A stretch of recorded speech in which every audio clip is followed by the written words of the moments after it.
দর্শক, লিচু বাজারের খবর জানাতে দিনাজপুর থেকে সরাসরি যুক্ত হচ্ছেন আমাদের সহকর্মী বিপুল সরকার সানি।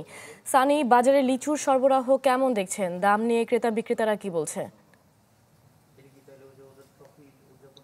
রুহি, আপনি জানেন যে দিনাজপুর জেলা লিচুর জন্য বিখ্যাত এবং এই জেলার লিচু আবহাওয়া এবং মাটির গুণাগুণ বৈশিষ্ট্যের কারণে সুমিষ্ট, রসালো এবং স্বাদে ভরপুর। এবং এই জেলার লিচু কিন্তু দিনাজপুরের যে আশেপাশের জেলা ঢাকা সহ বিভিন্ন জেলায় এখান থেকে পাঠানো হয়। ইতিমধ্যে বাজারে লিচু উঠতে শুরু করেছে, যদিও এখন পর্যন্ত কিন্তু বাজারে যে আমদানি সেটি একেবারে ভরপুর নয়।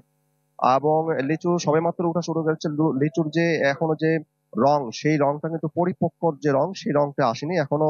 লিচুর যে রসালো মিষ্টি ভাব, সেই মিষ্টি ভাবটা আসেনি। যেখানে যারা ক্রেতা এবং বিক্রেতা রয়েছেন তারা এই কথাটা বলছেন। এবং আপনাকে যদি বাজার দরটা আজকে জানাই, আজকে দিনাজপুরে মাদ্রাজি জাতের লিচু বিক্রি হচ্ছে 200 থেকে 350 টাকা প্রতি শ।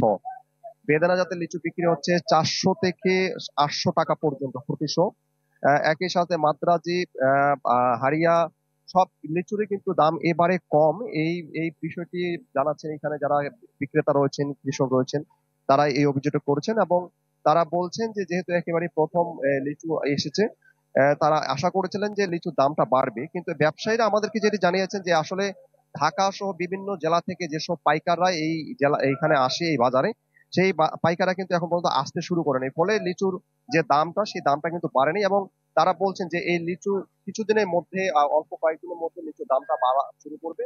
এবং আরেকটি বিষয় এখানে জানানো হয়েছে যে এইবারে লিচু, বেদানা জাতের লিচু জিআই পণ্য হিসেবে স্বীকৃতি মিলেছে, যাতে করে এই লিচু বিদেশে রপ্তানি হয় সেই উদ্যোগ গ্রহণ করবে সরকার, এই আশাবাদ ব্যক্ত করেছেন এখানে পাইকার, ব্যবসায়ী এবং এখানে যারা কৃষক রয়েছে তারা। শাইনি চুলে এখন হবে সব হেয়ার স্টাইল। সিল্কোর দ্বিগুণ শাইনি চুল প্রতিদিন।